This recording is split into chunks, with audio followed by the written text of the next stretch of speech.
Welcome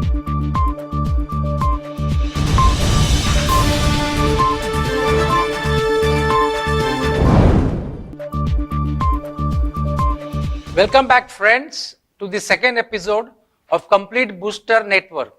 We heard Dr. Ganesh Kulkarni last time. Now we have my friend Dr. Tushar Shah. Welcome, Tushar. Hello, Dr. Nitin Shah. Hi.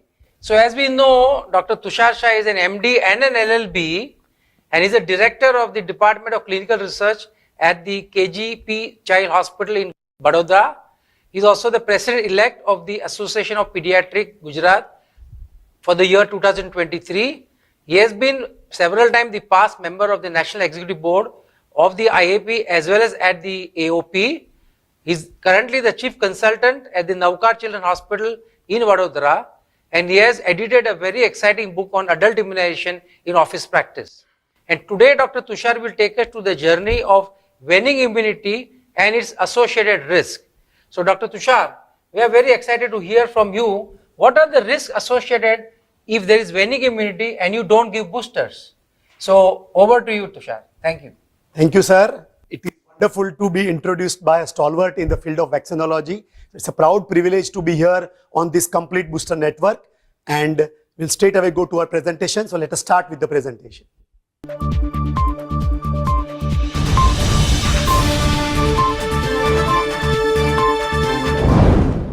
Hello everyone, welcome to Complete Boosters Network.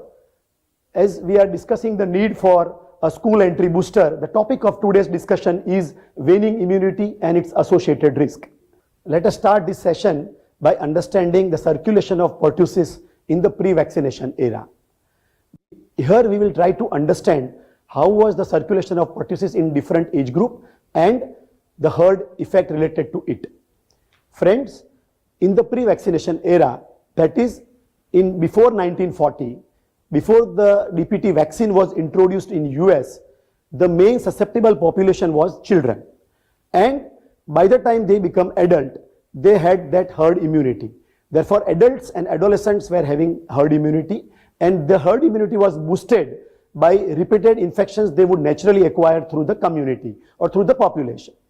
When this adult mother became pregnant, she used to transfer the antibodies transplacentally to the newborn baby, and therefore the infant also was protected initially for few months.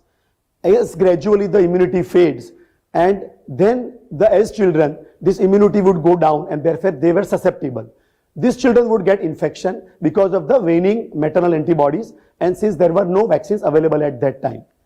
Now let us see what happened during the vaccination era. So once the vaccine was introduced, the biggest thing which happened was there was drastic reduction in the cases of pertussis. Also, we observed that because the infants were protected because of maternal antibodies, and with the introduction of this vaccine, what we saw was that this newly vaccinated pediatric age group children were having enough protection for pertussis, whereas as the time went, what we observed was that the adolescents and adults were getting more and more infections because of the waning of vaccine immunity. And there was this transmission which was happening in this adult and adolescent age group, which made this newborn again more susceptible in the initial part of the life. Another important observation which was observed was one infected person can infect up to 15 persons nearby. Let us understand how waning immunity paves the way for resurgence of pertussis.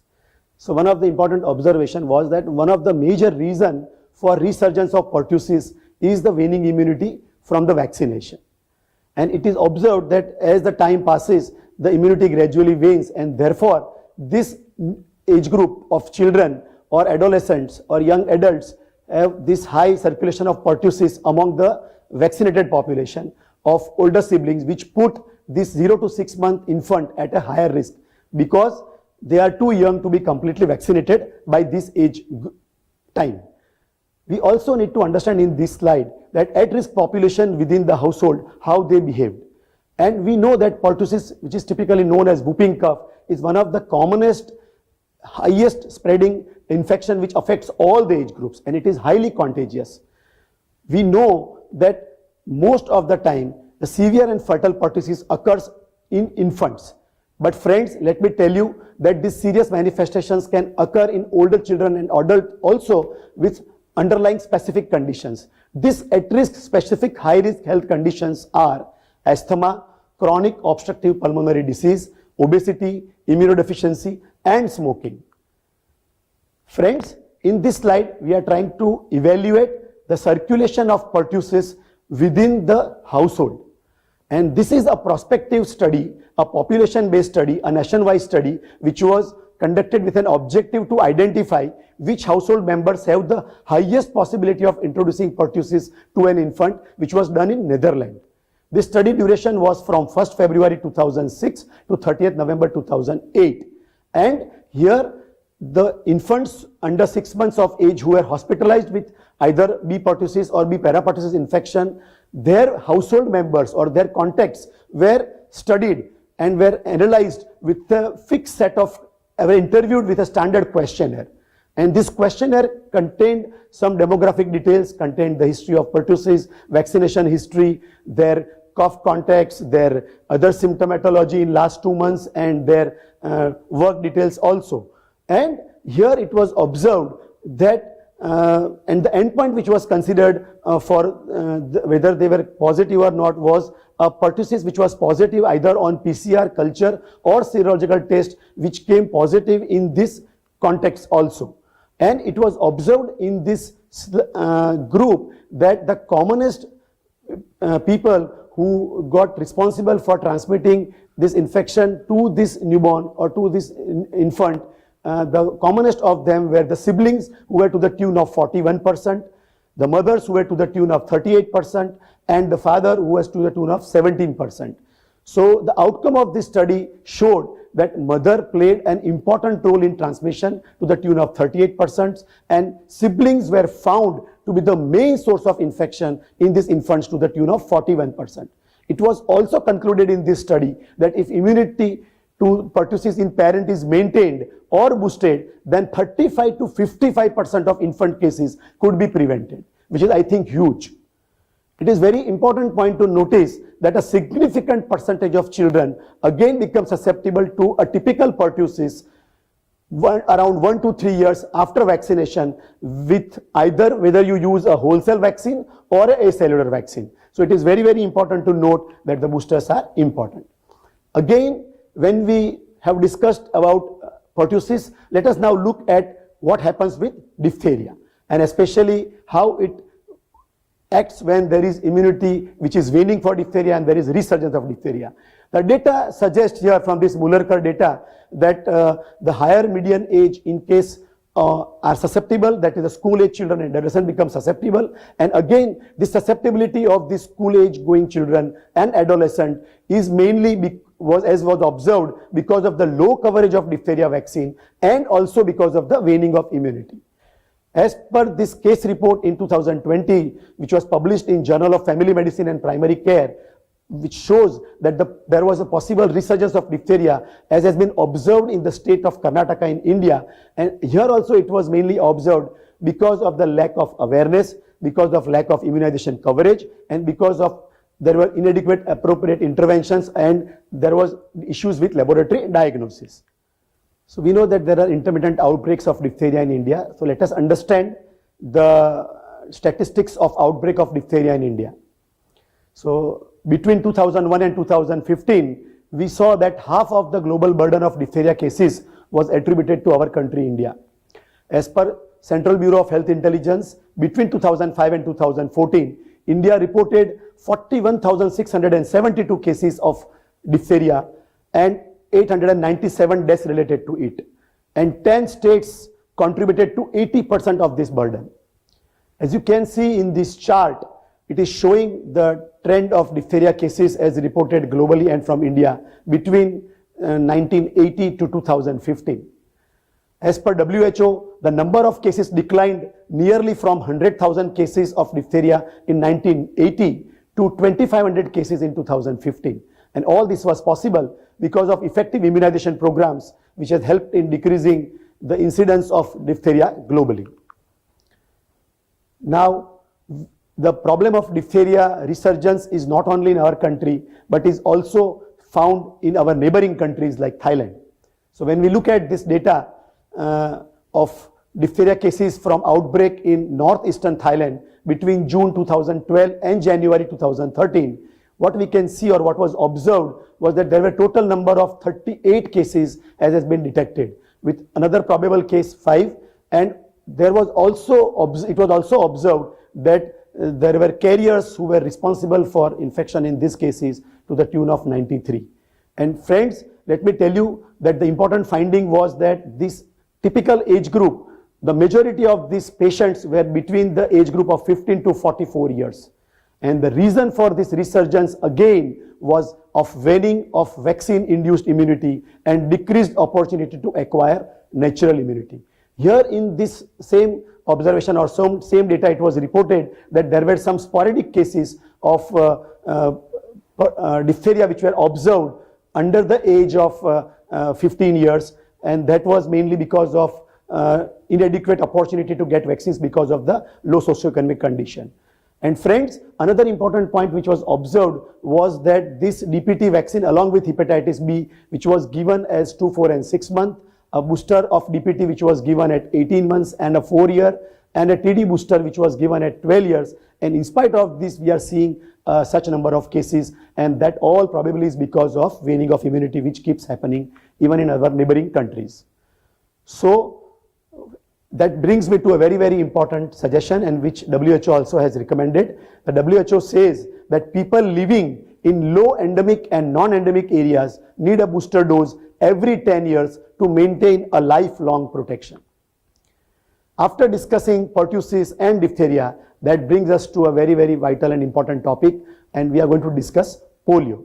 So waning of immunity and resurgence of polio, when we look at that particular issue, we know that we are on the verge, or the whole world is on the verge of eradicating polio, but we are struggling with some few countries where we are finding it difficult to get it eradicated.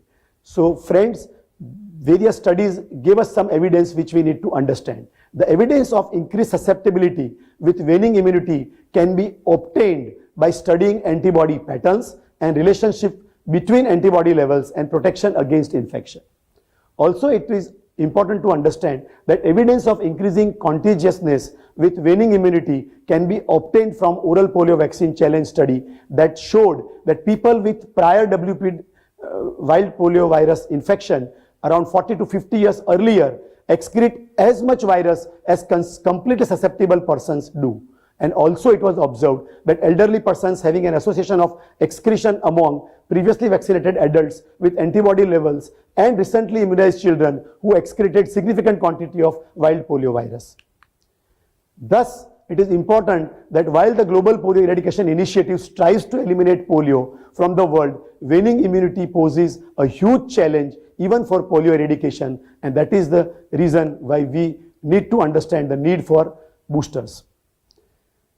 Another thing which was important was a concurrent finding which we need to understand when we look at resurgence and outbreaks, that the important point is that individuals who do not receive the booster doses are most likely to be carriers of the disease, and they are responsible for contributing to the overall disease burden. Friends, that brings us to the various recommendations as has been given based on various evidence that have been procured. The first recommendation is by Indian Academy of Pediatrics Advisory Committee on Vaccination and Immunization Practices 2020-21, which recommends administrating either DTAP or DTWP as primary immunization at 6 weeks followed by 10 and 14 weeks, one booster dose between 16 to 18 months, and a second booster dose between 4 and 6 years of age, and further at 10 and 12 years. Repeated vaccination in adolescents and adults is also proposed given that the immunity wanes after vaccination in early life. Center for Disease Control and Prevention recommends that individuals aged more than 19 years should get either TD or a Tdap shot every 10 years. Friends, vaccinating adolescents with an additional booster dose of the pertussis vaccine is a cost-effective, easy and most acceptable method for going further. It was also noted that vaccinating school-going children with adult-type tetanus and diphtheria, that is a T-d vaccine, since the full potency diphtheria vaccine with 25 Loeffler per dose which is used in UIP, is associated with high reaction rates among older children and adults. That brings us to the bottom line, and which says that neither natural immunity due to previous infection nor vaccination which is given as a primary series or a toddler booster provides lifelong protection. So diphtheria and pertussis booster vaccination throughout the life is important to help prevent pertussis infection and its transmission in those at risk of infection. Friends, I would like to end my talk by giving the final concluding message as a key takeaways, and that is that diphtheria and pertussis outbreaks can be prevented by increasing the duration of immunity of all age group. The addition of a booster dose of vaccine therefore is very, very important and essential. It ensures immunity against diseases later in life and prevents transmission. Thank you, friends. So friends, after the session is over, I am sure there are going to be some questions, and for that we have our expert Dr. Nitin Shah, who is going to take the question and answer session. So I request him to join me please, and we can have questions and answers. Thank you, friends.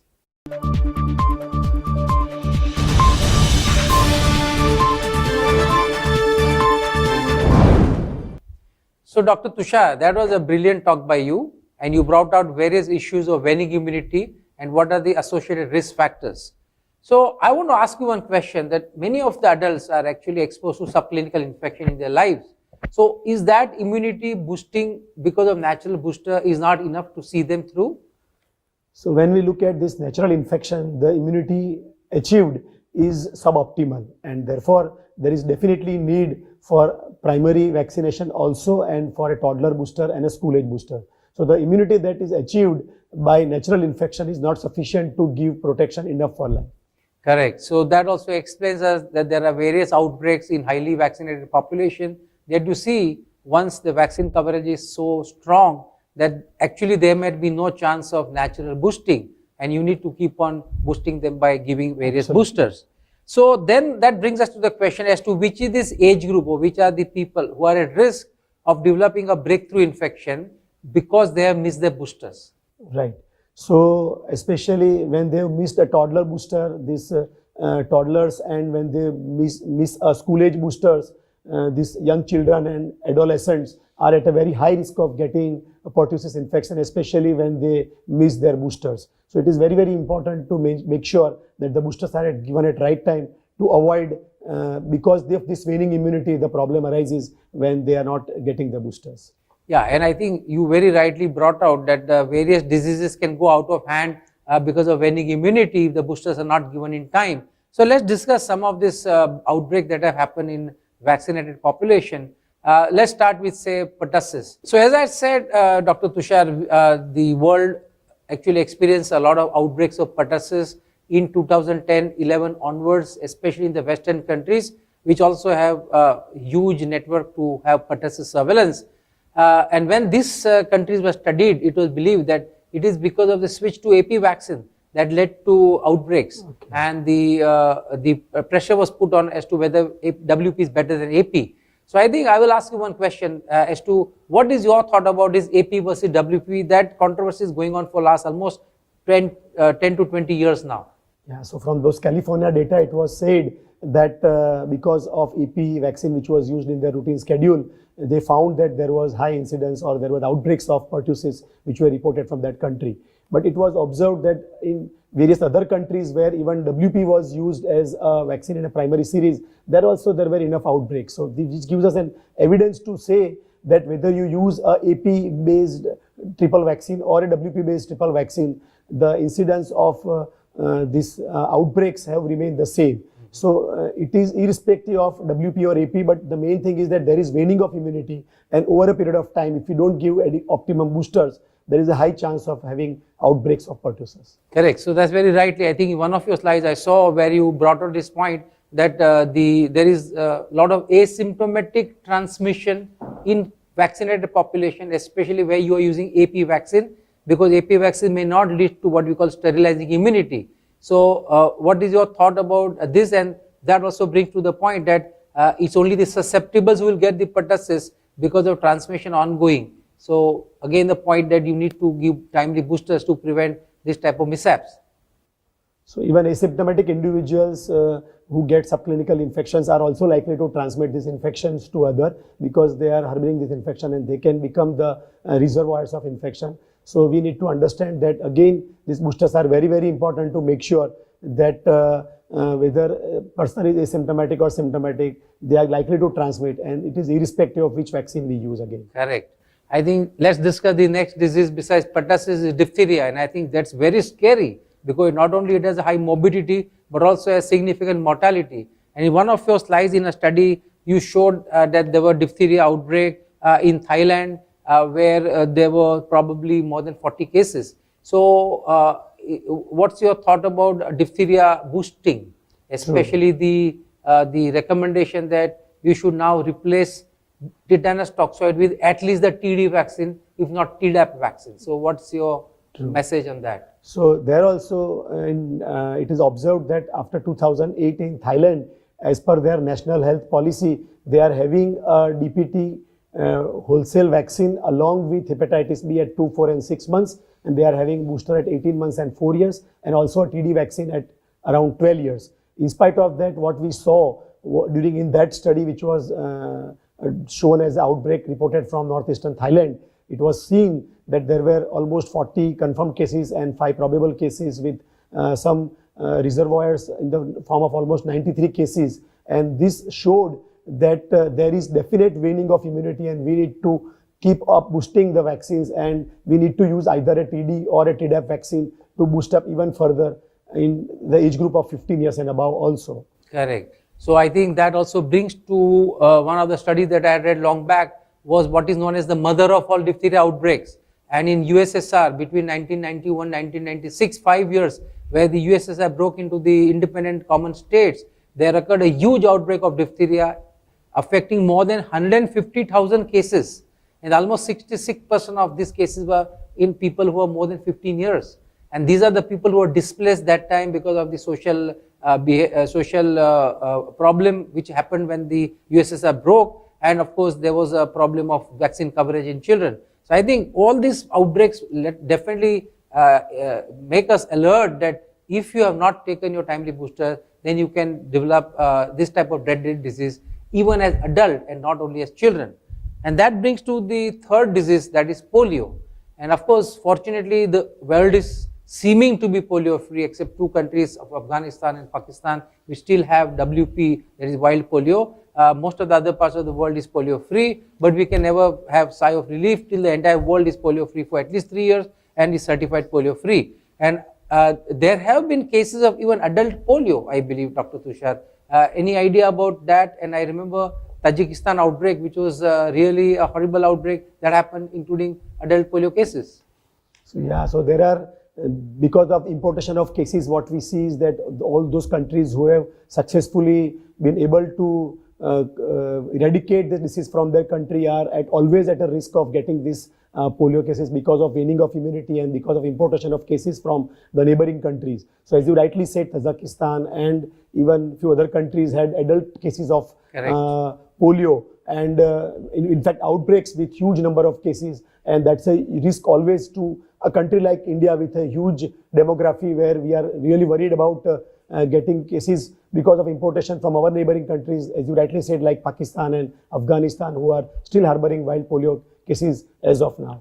So that when I was the president-elect in 2005, there occurred a huge outbreak in Namibia with more than 70 cases, all of them were in adults. And I saw the picture where adults were lined up for pulse polio immunization. So that was a funny sight to see, but that also is very serious that unless you are alert about your polio vaccine coverage. So let's not be resilient and give polio vaccination. So that brings me to the major point, that the last chance of giving an injectable polio vaccine, which seems to be the most safe and the most potent vaccine as far as polio is concerned, is at 5 years. So what's your take on that school entry booster with IPV? So I agree that after a toddler booster, we see that there is a rise in antibody titers for all the 3 polio viruses. But before, as we look at the titers before the school entry booster, they are again falling. So there is definitely a waning of immunity, and which gives us the last opportunity to give injectable polio vaccine for this age group. So as a school entry booster, it is important and must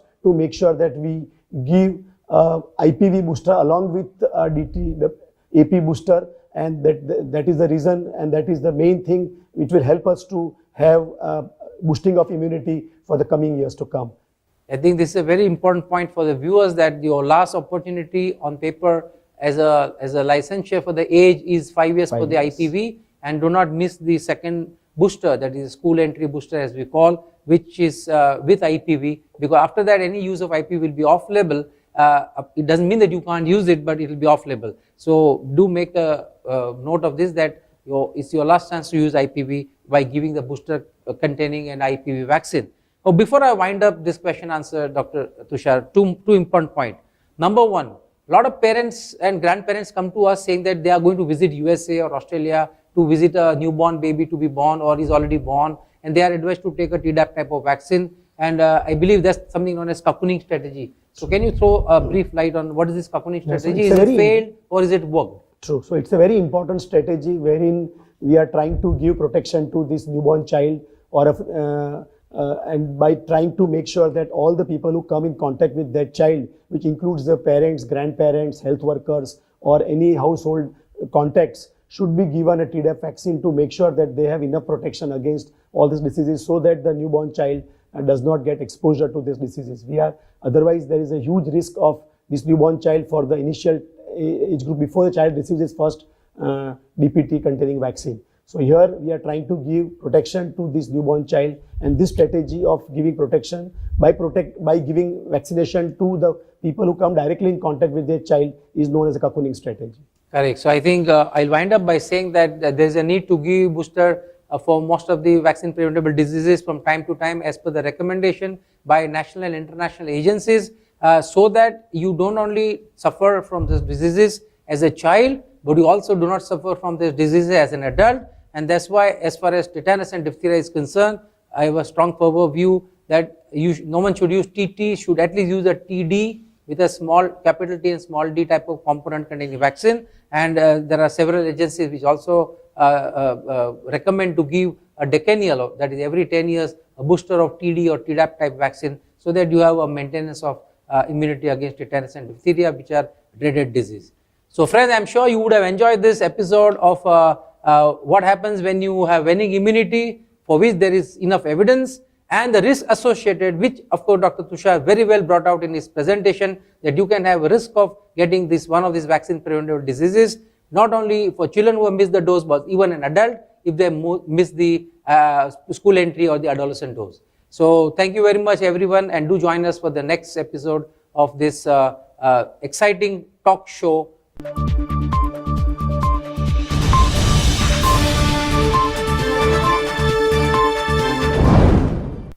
So thank you, Dr. Tushar Shah. That was an excellent talk on what are the risks associated if there is a waning immunity.